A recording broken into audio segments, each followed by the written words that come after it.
성경 읽어주는 남자입니다.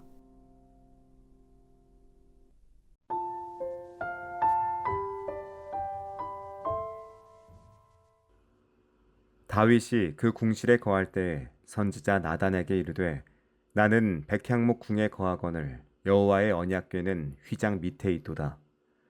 나단이 다윗에게 고하되 하나님이 왕과 함께 계시니 무릇 마음에 있는 바를 행하소서. 그 밤에 하나님의 말씀이 나단에게 임하여 가라사대 가서 내 종 다윗에게 말하기를 여호와의 말씀이 너는 나의 거할 집을 건축하지 말라. 내가 이스라엘을 올라오게 한 날부터 오늘날까지 집에 거하지 아니하고 오직 이 장막과 저 장막에 있으며 이 성막과 저 성막에 있었나니 무릇 이스라엘 무리로 더불어 행하는 곳에서 내가 내 백성을 먹이라고 명한 이스라엘 어느 사사에게 내가 말하기를 너희가 어찌하여 나를 위하여 백향목집을 건축하지 아니하였느냐고 말하였느냐 하고 연하여 내 종 다윗에게 이처럼 말하라. 만군의 여호와께서 이처럼 말씀하시기를 내가 너를 목장 곧 양을 따르는 데서 취하여 내 백성 이스라엘의 주권자를 삼고 내가 어디를 가든지 내가 너와 함께 있어 내 모든 대적을 내 앞에서 멸하였은즉 세상에서 존귀한 자의 이름 같은 이름을 내게 만들어 주리라. 내가 또 내 백성 이스라엘을 위하여 한 곳을 정하여 저희를 심고 저희로 자기 곳에 거하여 다시는 옮기지 않게 하며 악한 유로 전과 같이 저희를 해하지 못하게 하여 전에 내가 사사를 명하여 내 백성 이스라엘을 다스리던 때와 같지 않게 하고 또 내 모든 대적으로 내게 복종하게 하리라. 또 내게 이르노니 여호와가 너를 위하여 집을 세울지라. 내 수완이 차서 내가 열조에게로 돌아가면 내가 내 뒤에 내 씨 곧 내 아들 중 하나를 세우고 그 나라를 견고하게 하리니 저는 나를 위하여 집을 건축할 것이요 나는 그 위를 영원히 견고하게 하리라. 나는 그 아비가 되고 그는 나의 아들이 되리니 나의 자비를 그에게서 빼앗지 아니하기를 내가 내 전에 있던 자에게서 빼앗음과 같이 하지 않을 것이며 내가 영영이 그를 내 집과 내 나라에 세우리니 그 위가 영원히 견고하리라 하셨다 하라. 나단이 이 모든 말씀과 이 모든 묵시대로 다윗에게 고하니라. 다윗 왕이 여호와 앞에 들어가 앉아서 가로되 여호와 하나님이여 나는 누구오며 내 집은 무엇이관데 나로 이에 이르게 하셨나이까. 하나님이여 주께서 이것을 오히려 작게 여기시고 또 종의 집에 대하여 먼 장래까지 말씀하셨사오니 여호와 하나님이여 나를 존귀한 자같이 여기셨나이다. 주께서 주의 종에게 베푸신 존귀에 대하여 다윗이 다시 무슨 말씀을 하오리이까. 주께서는 주의 종을 아시나이다. 여호와여 주께서 주의 종을 위하여 주의 뜻대로 이 모든 큰 일을 행하사 이 모든 큰 일을 알게 하셨나이다.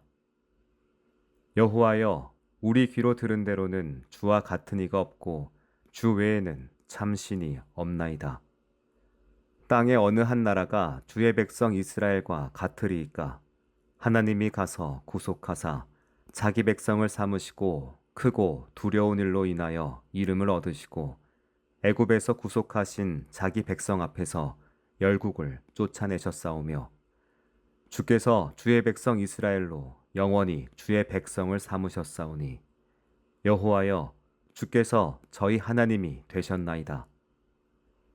여호와여 이제 주의 종과 그 집에 대하여 말씀하신 것을 영원히 견고케 하시며 말씀하신 대로 행하사 견고케 하시고 사람으로 영원히 주의 이름을 높여 이르기를 만군의 여호와는 이스라엘의 하나님 곧 이스라엘에게 하나님이시라 하게 하시며 주의 종 다윗의 집이 주 앞에서 견고히 서게 하옵소서.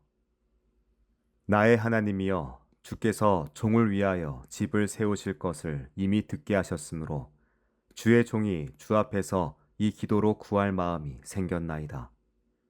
여호와여, 오직 주는 하나님이시라. 주께서 이 좋은 것으로 주의 종에게 허락하시고 이제 주께서 종의 집에 복을 주사 주 앞에 영원히 두시기를 기뻐하시나이다. 여호와여, 주께서 복을 주셨사오니 이 복을 영원히 누리리이다 하니라.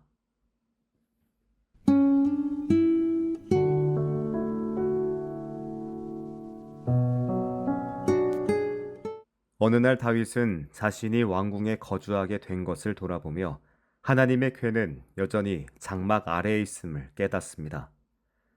이 깨달음은 그에게 성전을 짓고자 하는 순수한 열망으로 이어졌습니다. 그는 선지자 나단에게 그 뜻을 전하고 나단도 즉시 당신 마음에 있는 대로 행하소서라며 동의합니다. 하지만 그 밤 하나님께서 나단에게 말씀하십니다. 너는 아니다. 다윗이 거룩한 뜻으로 시작한 계획은 뜻밖의 응답으로 멈추게 됩니다. 이 장면은 인간의 열정과 하나님의 주권 사이의 긴장을 보여줍니다. 하나님은 다윗의 의도를 나무라지 않으십니다. 그러나 말씀하십니다. 나는 장막에 거하였느니라. 하나님은 다윗에게 하지 말라고만 하신 것이 아닙니다. 오히려 하나님은 다윗을 향한 더 큰 약속을 시작하십니다. 내가 너를 목장, 곧 양을 따르던 데서 데려다가 내 백성 이스라엘의 주권자로 삼고 내 이름을 위대한 자들의 이름같이 만들어주며 내가 너를 위하여 집을 세우리라. 여기서 집은 왕조를 뜻합니다. 다윗이 하나님께 성전을 짓고 싶어한 바로 그 순간 하나님은 오히려 다윗의 집을 세우고 계셨던 겁니다. 이 장면은 다윗 언약의 핵심을 보여줍니다. 인간이 무엇을 하려 할 때 하나님은 이미 더 큰 은혜를 시작하셨습니다. 언약의 본질은 인간의 공로가 아니라 하나님의 선택과 은혜에 있습니다. 하나님은 다윗에게 말합니다. 내가 내 몸에서 날 내 아들을 세워 그의 나라를 견고하게 하리니 나는 그의 아버지가 되고 그는 나의 아들이 되리라. 이 언약은 솔로몬을 넘어 다가올 메시아에 대한 예언으로 확장됩니다. 하나님의 나라는 다윗의 생애를 넘어서 계속될 겁니다. 그 근거는 단 하나, 하나님의 신실하심입니다. 다윗은 이 말씀 앞에 자신의 계획을 내세우지 않습니다. 그는 하나님의 응답을 듣고 곧바로 왕좌에서 일어나 하나님의 앞에 앉아 기도합니다. 그 기도는 놀랍도록 겸손합니다. 여호와 하나님이여, 나는 누구이오며 내 집은 무엇이기에 나를 여기까지 이르게 하셨나이까? 다윗은 자신의 출신이 목자였다는 사실을 기억합니다. 그는 자신이 왕이 되었다는 사실보다 하나님이 자기 삶 가운데 행하신 일들을 더 소중하게 여깁니다. 그의 기도는 요구가 아닙니다. 그는 하나님께 무엇을 더 해달라고 간청하지 않습니다. 오히려 그는 하나님께서 이미 말씀하신 것에 대한 응답으로 고백합니다. 여호와여, 이제 주께서 주의 종에 대하여 하신 말씀대로 이루시며 주의 이름이 영원히 견고하게 되기를 원하나이다.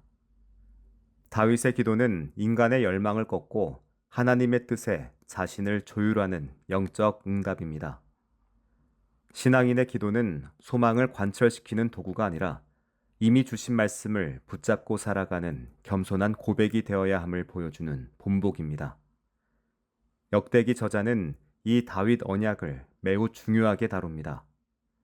포로기 이후에 독자들에게 다윗 언약은 실제 왕조가 끊긴 현실 속에서도 하나님의 신실하심이 여전히 유효하다는 신학적 선언이었습니다. 성전이 무너졌고 왕이 없지만 하나님의 언약은 여전히 살아있고 그 언약을 따라 새로운 회복이 시작될 수 있다는 믿음의 토대를 제공한 겁니다. 우리의 신앙은 종종 열심이라는 이름으로 앞서 달리곤 합니다. 그러나 진정한 신앙은 하나님의 일하심 앞에서 멈추어 서는 법을 배우는 겁니다. 기도는 계획을 밀어붙이는 것이 아니라 하나님의 언약 앞에서 자신을 내어드리는 응답입니다. 주께서 하셨고 주께서 말씀하셨으니 저도 그 말씀 안에 거하겠습니다. 이것이 다윗의 기도이며 우리의 삶이 되어야 할 고백입니다. 기도하겠습니다. 주님, 제가 당신을 위해 무엇을 하겠다고 서두르기보다 이미 저를 위해 말씀하시고 세우신 언약 앞에 기도로 응답하게 하소서. 아멘.